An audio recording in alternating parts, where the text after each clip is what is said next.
Hello, hello, it's me, Arden Lee. I am back today with another video, and in today's video, I want to talk about healing from trauma. Um, no big, right? That's not like a huge topic to fit into a video that will probably end up being somewhere between 10 and 15 minutes. But hey, over here on my channel, I like to tackle the hard stuff. Um, and speaking of which, if you're not already subscribed to my channel, I would love to invite you to do so. Like my videos and leave some comments and tell me what you want to hear about as well. I'm definitely always open to suggestions. And on this channel, I really try to dive into those topics to shed light on the processes of healing and boundary setting and bandwidth management and reality creation and ways of optimizing our lives in order to be in alignment with our success and our happiness. So today let's talk about that topic of healing from trauma. The most insidious thing about trauma in my experience, and I'm someone who's undergone multiple multiple forms of trauma, multiple instances of trauma. In fact, I would say I was pretty attuned to trauma throughout my life, that it just sort of became my normal. And so I gravitated to more and more environments and scenarios that were familiar, because I didn't know at the time that anything was wrong. So that's sort of the big thing that I want to touch on in this particular talk today, is this idea that the most insidious thing that sometimes happens to us regarding our trauma is not actually what's happening in the moment, although of course that is devastating, but the long-reaching effects of how we allow that trauma to continue to unconsciously affect our decisions and what we think of as normal and how we think of ourselves, and the amount of shame we have, the amount that we end up hiding, the ways that it affects our self-esteem. Because of course, even though having a traumatic memory is difficult, right? You might be someone who lives with a memory of trauma, and when you think back to that instance, it feels painful that something that was that hurtful happened to you. But that's really not the bulk of it. And believing that that is the bulk of it is what held me back from my healing process for years and years, because I knew so many times that that the traumas that had happened to me were wrong and were bad, and that the person was in the wrong. But that didn't stop me from being in a lot of pain, right? It didn't stop other bad things from continuing to happen to me in the future, because I really hadn't dealt with actually healing the effects and the repercussions that that trauma had had on my worldview, essentially. So it's really not just about, oh, I think back to something bad that happened to me and that memory is very painful and I have to live with that memory. It's actually so much more about, gee, this bad thing happened to me. It affected some of my beliefs and what I now believe about the world and about myself and about what is possible for me and what I'm capable of. And now I'm going out into the world and I'm unsure of myself. I don't feel safe, and that lack of understanding what safety even feels like is sometimes, that's where the real damage is. That's where it was for me anyway. Certainly intellectually, I managed to supersede a lot of my trauma by saying, yes, I know that what happened to me was wrong, and yes, yeah, I'm over it, whatever, this person was a crazy person or whatever.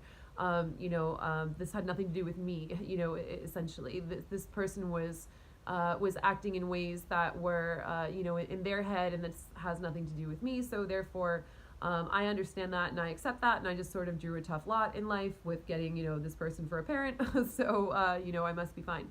But then what happened was, even after I managed to free myself from the abusive parent that I grew up with, even after I turned 18 and cut that person out of my life, I somehow still went out into the world, and despite being a really smart person, especially on paper, I went out and I still somehow found myself in these other situations. And weirdly enough, I got into at least one relationship in my early 20s that that very much mirrored the abuse that I experienced, when I was growing up.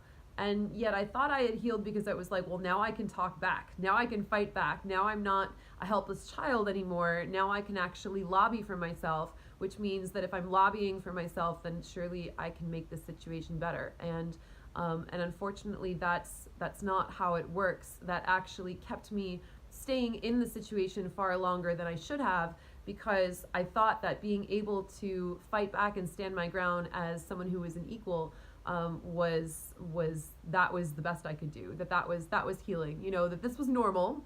But now I'm in a place where I am empowered to speak my mind, etc. And certainly I did that, but I also stayed in that relationship for 4.5 years because I didn't know that things would.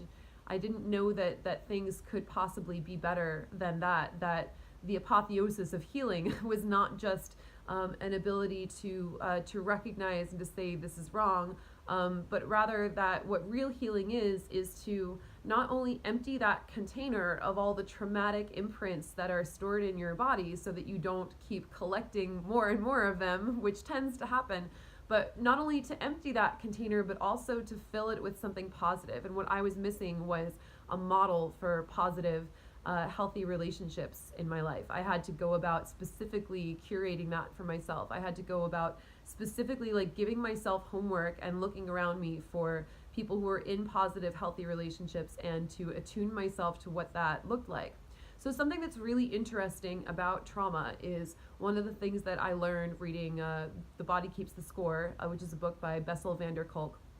One of the really interesting things I learned is that trauma imprints serve as this sort of Rorschach model, for people who have experienced trauma, that's sort of what they see in the world and what they feel in the world around them. So if you show a very, a child with a very normal, healthy upbringing, a photo, as they did in this study that I read about in the book, The Body Keeps the Score, if you show this very normal, healthy child with a secure upbringing, a photo of a child next to a car that a man is working on, who is, under the, going under the car, and there's a wrench, in between the two of them, and you ask that normal child what they think is happening in that scenario.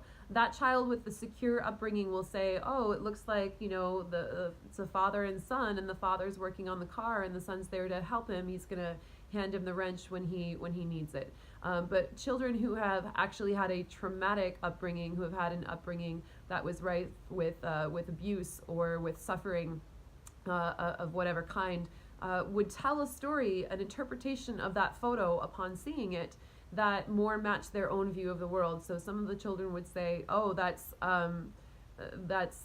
terrifying. The man is about to come out from under the car and beat that child with the wrench. Or that man has been crushed by the car and is trapped under it, and there's nothing that child can do to save him. He's feeling helpless. So whatever your trauma is, you will look at scenarios in the world and you will see your trauma everywhere.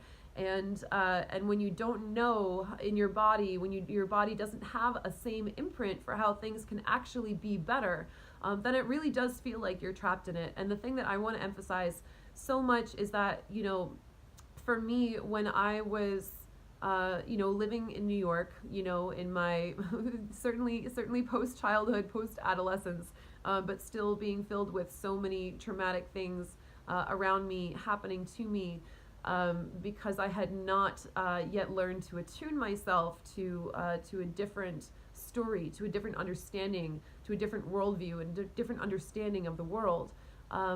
There were so many times that I was like, I don't understand. I don't want to be on this planet anymore. This is where, my own suicidal ideation used to come from, is I was like, I don't want to be on this planet anymore because I keep trying to be a good person, and there's so much suffering around me, and there's so many bad things that keep happening to me, and I don't know how to stop it. And I really thought for a long time that that's just what the world was like, that abuse and strife and suffering just happened everywhere because that's what I was familiar with, and that's what I kept seeing. And when it happened again, I didn't know how to stop it. Now, I want to make sure that I'm making some disclaimers here because I don't want anyone to feel that I'm blaming myself or in any way blaming victims for what happened to them, for the traumas that they've been through.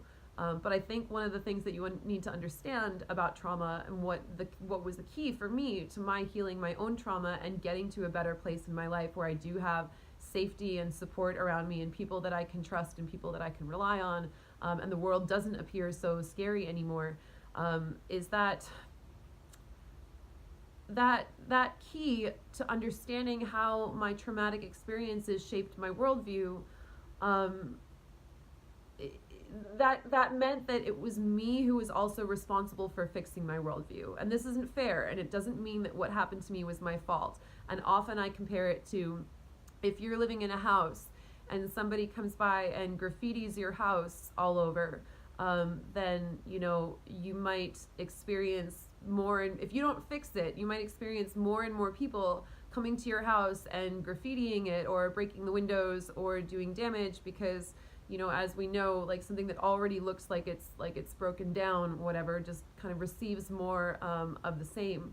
And that's not to say that your house is responsible for the person who came along and spray painted it, because obviously the person who spray painted it is responsible for the damage that they did. That's illegal and they should face consequences for that. However, even if they do face consequences for it, I have never heard of a vandalism charge that included a sentence that mandated that the vandal went to the property that they damaged and cleaned it up. I've never seen that. I've never seen that happen. So with trauma, it's pretty much the same thing. Even though it's not our fault that someone, graffitied our house, and by that, of course, I mean fucked with us in a way that caused trauma to happen to us and thereby skewed our worldview to see more and more of that trauma around us. It's that person isn't going to come back and help you, regardless of the fact that you're not to blame for it.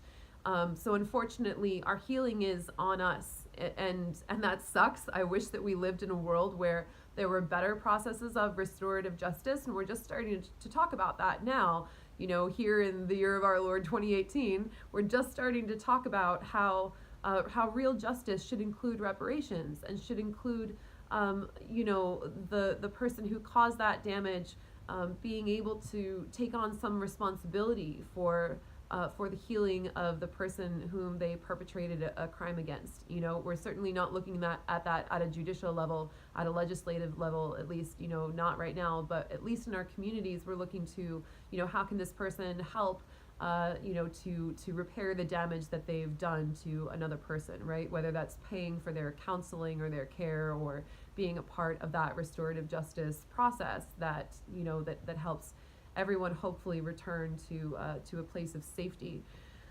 But right now that's sort of still an uphill struggle. And personally, you guys, I'm not going to wait around on society to fix itself before I start feeling better. So, so that's sort of a choice that we all have. Is we can be right or we can be happy. And I decided I wanted to be happy more than I wanted to be right, which for me meant going on my own healing process and not waiting around for the people who hurt me to apologize, to accept that, it's probably never going to happen, unfortunately. And I'm on my own to kind of do this work myself. Not on my own, of course, I have community support. I have friends and loved ones, which obviously in times like that, it helps a lot. But what that does mean is that I'm the only one who's responsible for how I heal. And healing my trauma meant consciously going out of my way to find safer ways of being able to, feel safer in the world, regardless of the fact that none of it is foolproof. And certainly I could be harmed or assaulted or traumatized tomorrow just walking out of my house. But the nice thing about that when it happens is that this time I'm going to recognize it. I'm going to know what happens. I'm going to know how to ask for help in the moment when I need it.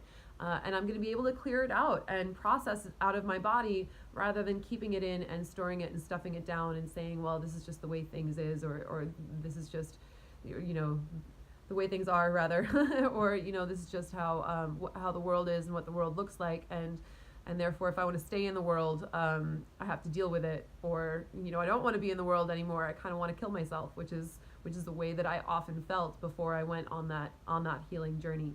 So that really is the key, I believe.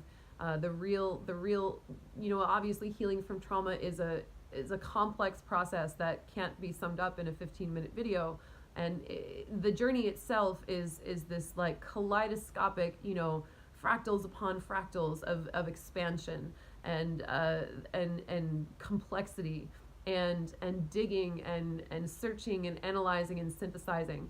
But really, at the key of it, I believe, at the heart of this process is the understanding that in order to really heal from trauma, you have to heal the ways that trauma damaged your own worldview, and find a way to create a reality in which you have that safety and support around you by purposefully curating your life to what feels good and attuning yourself to what feels good and refusing to settle for any less. And that's a process of a lot of shedding. That's a process of a lot of growth and a lot of transformation and a lot of letting go. But it is possible, and it is possible to heal and feel better. So if you've come on to this channel to look for that kind of material, I hope this was helpful to you. And please do feel free to stay in touch. And I hope to make a lot more videos that help people with overcoming their past and changing their relationship to their present so that they can have a better future. So thank you for listening, and I hope this was helpful.